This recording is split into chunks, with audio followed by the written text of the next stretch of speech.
Grab your Bible and a Diet Mountain Dew because it's time for the Brother Byron podcast. Listen in as Brother Byron brings you thought-provoking insights from his 30-plus years in the ministry. Now here's Brother Byron. Hello, friends. Brother Byron back with you on this, Wednesday. It's May the 28th, 2025, and it's been 11 days since my last podcast. I sound like one of those Roman Catholic nutcases talking to the Pope in the box hiding behind a lattice panel. I confess, it's been 11 days since my last podcast. It's crazy how much has happened in 11 days. I mean, I don't know if you can hear this little buzz that I'm hearing in my headphones. There's something weird going on with my mic. I probably routed the mic cable around a transformer or something. I don't know. There's a strange buzz. Hopefully it doesn't sound as bad on the that you're hearing, but right now all I can hear is this little, every time I speak, a little I don't know. We'll see. I may listen to this later and it sounds bad. I'll just not post it. So yeah, in 11 days, lots of things have happened. Let me think about it for a second. So we've had 2 Sundays pass by since our last time we talked. I talked, you listened, unless you're crazy and you talk back on the podcast from your chair where you're listening to this.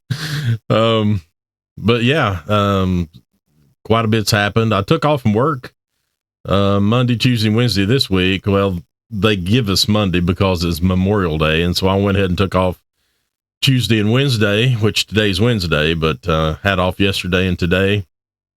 And, I like to do that. A lot of people use their vacation time, weeks at a time. I use mine 1 here, 2 there, and I try to put them around holidays so that I've got longer time and weekends. And of course, Tuesdays and Wednesdays is when I'm supposed to drive into the office and work. So I usually take those 2 days off so I don't have to drive in.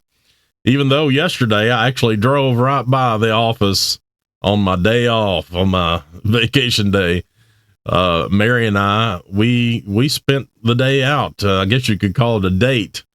We've been married for over 40 years and we rarely get to go out by ourselves and do anything, but we did yesterday. First time in a long time. And we actually went to see a movie. Now, we've not done that in probably 30 years, just me and her together.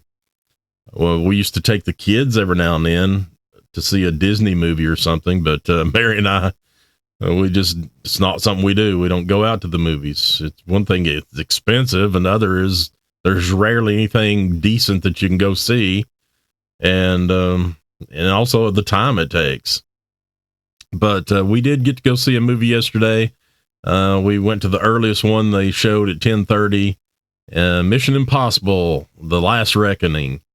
I don't know if you watch those or not, but those are usually very clean. There's no sex stuff in it. The language, very, very little bad language in it.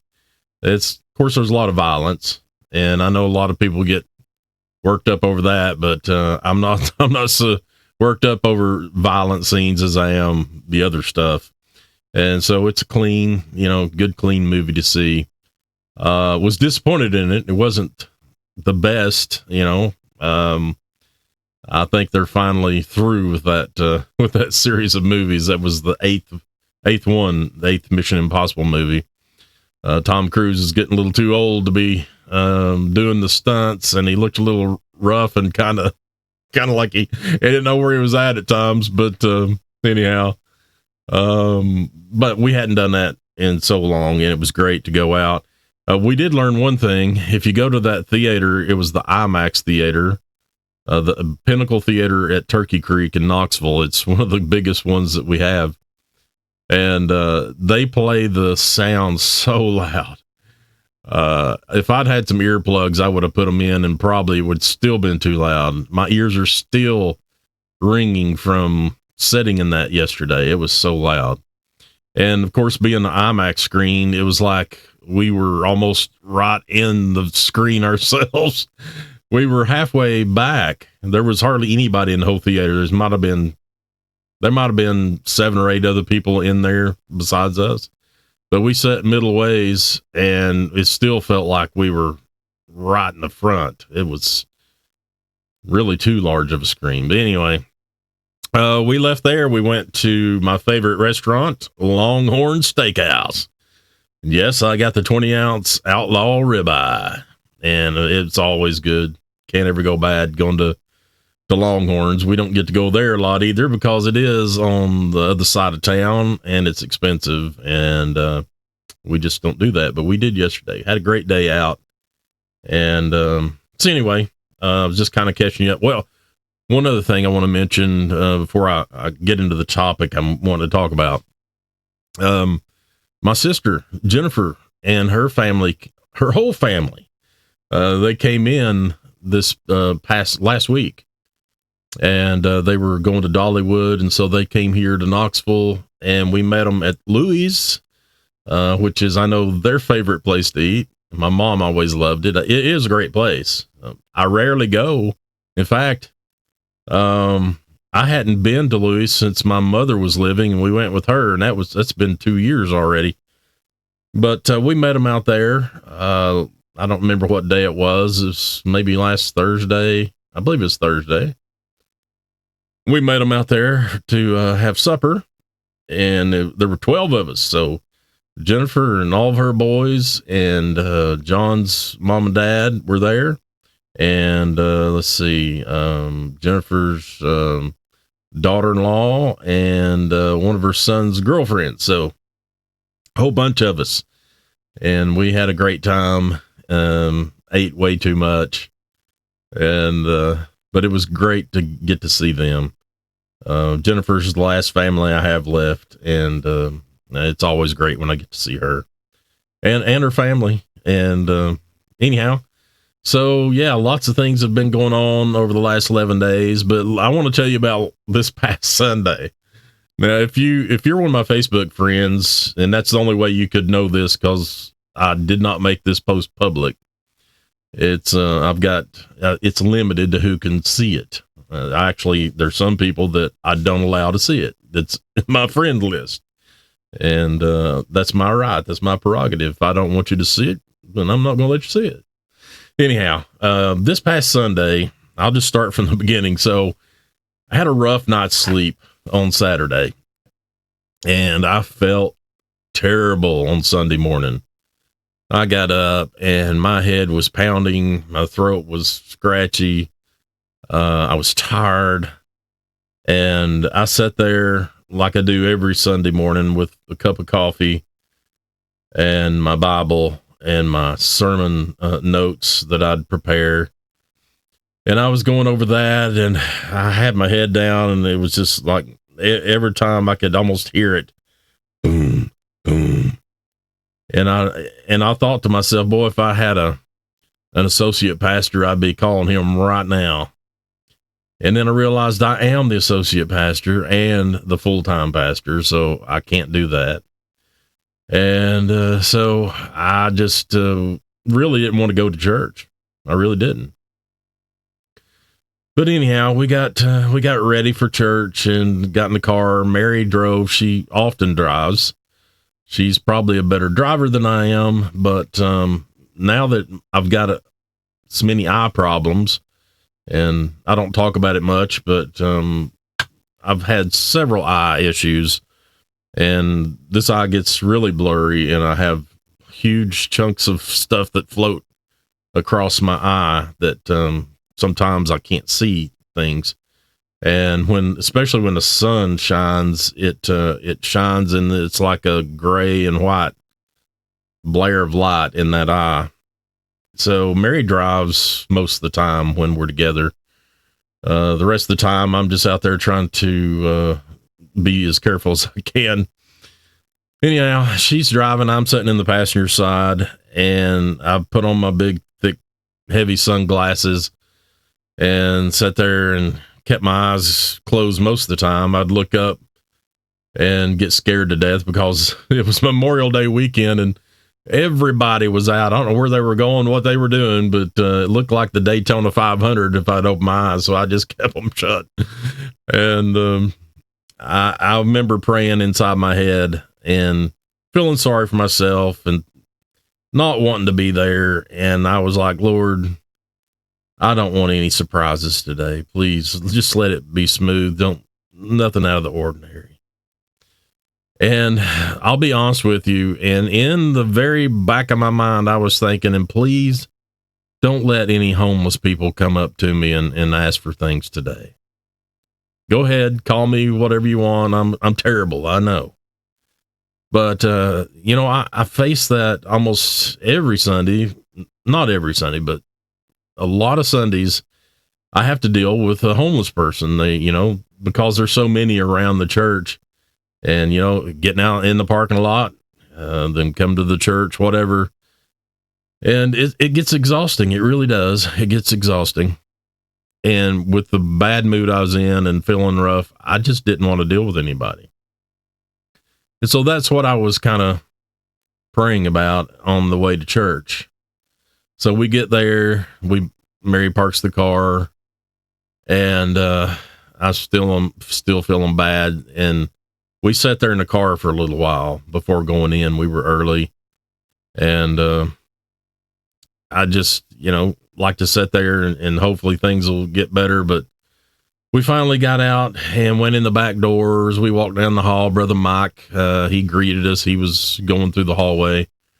Then we went into the sanctuary, and there was Brother Scott, Sister Karen, Sister Pat was already sitting in there. So Brother Steve was at the front door. He sits at the door to make sure, to help people come in. But we also keep the front door locked, and he opens it up if anybody comes to the door. Him and Brother Jim swap out every other Sunday doing that. And it's for protection, really. But I went up to the sound room and was getting the live stream set up, and like I normally do. So I was just going through my regular routine. And I started walking back up toward the pulpit area, and I heard a commotion in the front of the church. And I knew Brother Steve was out there, and I could hear him talking, and I heard somebody else. And so I made my way up toward the front doors, and suddenly this homeless guy comes stumbling toward me. And I could tell he had been drinking, but he comes stumbling out toward me, and I kind of led him over to the back pew there at the church. And he asked if he could talk to me there for a little bit. And I was like, yeah. We still had 20 minutes before church started, and so we sat there on that back pew. And we shook hands, and he introduced himself. And he told me his name was Jackie. And he told me several things about himself. And I got to move my notes over here, try to keep myself on track so I don't get too far off. But so he started telling me some things about himself. First of all, he said, I've been drinking all night. And he said, I was walking by and something just drew me to the church. And he said that he knew that the Lord had been watching over him all of his life, that he was saved when he was 12 years old at a church in Clinton. That's where he's from. And that he was an alcoholic. He just can't quit drinking. He's tried, and at times he's went without it for a while, and then the next thing you know, he's back to the bottle. But he wanted to know if he could sit there in the service and have church with us. And I said, well, sure, you're welcome to stay here. And we talked some more, and he, told me some more things about himself. He's a nice gentleman. He looked rough. He was, he's in his 60s, and you could tell from his skin, his teeth, his hands. He's lived a rough life. He's had a rough time in life. And he'll admit to you, I'm sure, that he's brought a lot of it on himself because of the alcohol. He'd been in and out of jail several times, been in a lot of fights. He lives a lot under the bridge in downtown Knoxville, which is, the bridge is only about a mile from our church. You can walk there from our church in just, 10 minutes. And, he said it was getting really bad, and he was afraid that, he's probably not going to be around much longer. And he needed to get his life straightened out, and he was trying. So I said, yeah, you can sit here in the service and just enjoy the service with us. And I looked at his shirt, and I was surprised. His shirt, they'd given him at the shelter. Somebody had gave it to him, and it said Gibbs High School. And that was my high school, my alma mater. And I told him, I said, Gibbs High School. He said, is that what it says? He says he gave it to me. So he didn't even know anything about it. He don't know anything about Gibbs High School, but it was just amazing that it was my high school growing up. Anyhow, that really has nothing to do with the story. I just thought it was unique. And we have homeless people, like I said, come into our church all the time. Most of the time they're wanting something. They want money. They want a handout of some kind, and we give them what we can. We collect items to give to the homeless. We have backpacks, and we have food items, clothing items, toiletries, and we fill up a backpack and we give it to them. And, but usually they don't want to stay through the service. I've had some tell me they're going to, and they stay for a little bit and then they leave. And they rarely ever stay for the service. Sometimes they'll stay through Sunday school, but after Sunday school, they get up and bolt. But, I was surprised. Jackie sat there. He sat there, first of all, 30 minutes before church. He sat there through all of Sunday school, through the break between Sunday school and the service, and he sat through the entire service and 30 minutes after the service. So I guess he really needed to get off his feet, but he needed somebody to talk to. But so after the service, we sat and talked for around 30 minutes, and he shared more of his life, his past, things he's going through now, what his hopes and dreams were for the future. And he didn't feel like he had much of a future left if things didn't turn around. And like I said, I think he needed somebody to speak to and talk to. And, I was glad to be that person that God allowed me to be there to speak with him.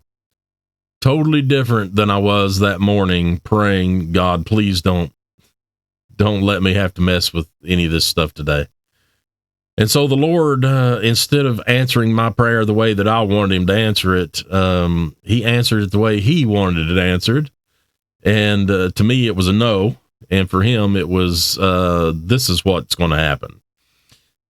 Before Jackie left, he explained that he needed bus fare. Now, whether he did or not, I don't know. He was explaining it costs this and that to ride the bus, and he had some old bus tokens, but they were no good, and blah, blah, blah.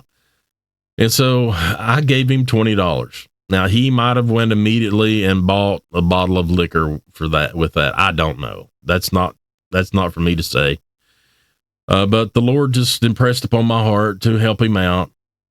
And if he bought bus fare with that, I'm glad, whatever. I gave him a backpack filled full of food, clothing, toiletries. He seemed to be very thankful. He drank one of the waters while he was sitting there in church. But I don't know if I'll ever see the man again. He took one of my cards and said he'd give me a call and let me know how things were going with him, and he might not. But I do want to thank the Lord for actually bringing Jackie through our doors that morning. Because if it were up to me, I would not have wanted to mess with that at all. And like I said, I'm a terrible person. I really feel that way. Because there's times when I just get so exhausted from the ministry and from working all the time and dealing with problems that, sometimes you just want to break. Now, whether that's right or wrong, I don't know, but I do know that when the Lord decides that I need to be busy and doing what I need to do, he always provides that way. And I couldn't help but think about Hebrews chapter 13, verses 1 through 3. And I thought about this when Jackie was sitting there. And it says, "Let brotherly love continue. Be not forgetful to entertain strangers, for thereby some have entertained angels unawares. Remember them that are in bonds as bound with them, and them which suffer adversity, as being yourselves also in the body." Now, Jackie may have very well been one of those angels unawares. I don't know. That's only for the Lord to know. But, whenever the Lord does these things in our life, we need to realize it. I could have continued complaining and said, "Oh, I can't believe I got to deal with this again today." Went through the motions, handed him what he needed, listened with my mind shut off. But God gave me a wake up call. And by the way, my head quit hurting. I didn't have any problems. I was perfectly fine. And so God knew what I needed, and he knew what Jackie needed. So anyway, I just wanted to share that with you, to always be aware of how the Lord works in our life. One lady that used to go to one of the churches I pastored, Sister Shirley, she always talked about things being a God thing. And that always impressed me. And she had such an outlook on life, still does. She's perfectly fine. She has such an outlook on life, just to notice the things that God does and to understand that it's a God thing. And that certainly was for me Sunday. But anyway, so today is Wednesday. We have church again tonight. We're in part number 18 of our Rooting Through Romans Bible study series. Tonight, we're looking at Romans chapter 2, verses, I think, 11 through, 7 through 11. Romans chapter 2, verses 7 through 11. Talking about God being no respecter of persons. He treats the Jew and the Gentile both alike. The Jews didn't like that. They thought they should be treated better and differently than the Gentiles. But Paul sets them straight. No, it's not how it works. God sees us all the same. And so we're preaching about that tonight. And I hope you're having a good week this week. And if you have a church, if you're enrolled in a church somewhere, you're a member, you should be there. I don't care if it's Wednesday, Sunday, whatever day your church is having service, you need to be there. If your name's on that roll book, stop making excuses. Get there. This is not just for your pastor. This first of all, the Bible tells us that we need to meet more and more as we see that day approaching. That day approaching is the day the Lord returns. So, we don't need to be away from fellow brothers and sisters in Christ. We need to support the church. We need to come and worship the Lord, learn all we can. And it doesn't matter if you're 8 months old or 80 years old or even older. You can never know enough about the Bible. You can never worship enough. You can never be around God's people enough. And so we need to be at church whenever the church is having services. How terrible for somebody to come and visit on a Wednesday evening and there be 3 people there. Terrible. How can there be 30 on Sunday and 3 on Wednesday? Somebody's not making a priority out of church. That's what's going on. So, anyway, that's for another podcast, I guess. But don't forget your place at church. If you don't have a church, if you're looking for a church, come to Northside Baptist Church, 201 Bernard Avenue, Knoxville, Tennessee, 37917. And we'll make you feel at home. Now, if you're lost, we're going to make you feel uncomfortable. I'm not going to call you out. We're going to tell you what God's word says. And if that don't make you uncomfortable, nothing will. But you come out and be with us, and we'd love to have you. If you're a piano player or know a piano player that's looking for a church to play for, we need a piano player. So, hey, come on out. We sing out of the Redback Church hymnal. We sing scriptural hymns and spiritual songs and some Southern gospel music. So you come out and be with us, and we'd love to have you. Anyhow, this is Brother Byron, and I'll quit blabbering on. And until next time, I'm out.